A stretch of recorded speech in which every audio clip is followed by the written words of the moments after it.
আমাদের শহরে অটো ভ্যানটা একটু বেশি চলাচল করে এবং অনেক সাশ্রয়ী এতে চলাচল করতে, খরচও কম হয়। তো আমাদের শহরে এই অটো ভ্যান বেশি দেখতে পাবেন আপনি সাতক্ষীরা শহরে। এই অটো ভ্যানে চলাচল করে যেমন সাধ্যর ভিতরে থাকে, ঠিক তেমনই অনেক স্বাচ্ছন্দ্যভাবে চলাচল করা যায় এবং সুন্দরভাবে ভ্যানে চলাচল করলে আশপাশের সুন্দর পরিবেশ সুন্দরভাবে পর্যবেক্ষণ করা যায় এবং উপভোগ করা যায়, যেটা আসলে আমি সবসময় করে থাকি এবং আমাদের অঞ্চলের মানুষ এই অটো ভ্যানেই চলাচল করে থাকে। অটো ভ্যান যেহেতু একটু রিস্ক আছে এবং রোডে চলাচল করতে গেলেই প্রতিটা গাড়িরই রিস্ক। তারপরেও হচ্ছে এটা আসলে এটা চালিয়ে আমাদের শহরের মানুষেরা এটা চালিয়ে এ থেকে জীবিকা নির্বাহ করে এবং তাদের সংসার মোটামুটি খুব সুন্দরভাবে চলে।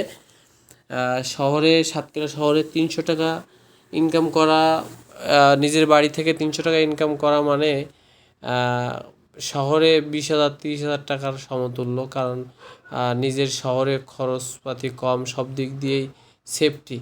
সব শহরে ঢাকা শহরে বা অন্য অন্য পাশাপাশি অন্য শহরে থাকলে সেখানে তো পানিও কিনে খাওয়া লাগে।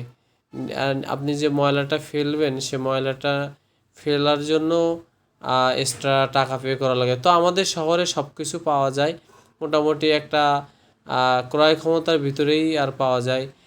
যেমন একটা মামা আমি তো আমার অটো ভ্যান থেকে সামনে চলে আসছে, তো একটা মামা হচ্ছে নিয়ে আসতেছে বাউকুল। আমাদের সাতক্ষীরা জেলাতেই এটার উৎপাদন এবং প্রচুর পরিমাণ উৎপাদন হয়েছে এই মৌসুমে এবং মানুষ খুব কম দামে এবং স্বাস্থ্যের ভিতরে ক্রয় করে খেতে পারতেছে। সব দিক মিলে আসলে আলহামদুলিল্লাহ আমাদের শহরের মানুষ যেমন মিশুক, যেমন তাদের আখলাখ, সব দিক মিলে তারা যেমন সব অল্পতে মানুষকে বিশ্বাস করে এবং সাদাসিধা, সব দিক মিলে আমাদের শহরের মানুষ মোটামুটি ভালোই হ্যাপিভাবে জীবন ধারণ করে থাকে। তো এই রাস্তার সাইড দিয়েই আপনি বেশিরভাগ এই আম গাছগুলো দেখতে পাবেন।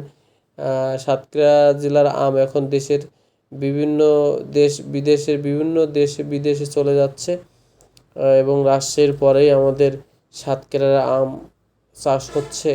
রাজশাহী তো বিরাট পরিসরে আম চাষ হয়, আম ওখানে উৎপাদন হয়, বাট আমাদের সাতক্ষীরার মানুষও আম বাগান করছে, আমকে প্রফেশনালি ব্যবসা হিসেবে গ্রহণ করছে এবং আল্লাহ তাআলার চাষি আর কি, আল্লাহ তাআলার উপর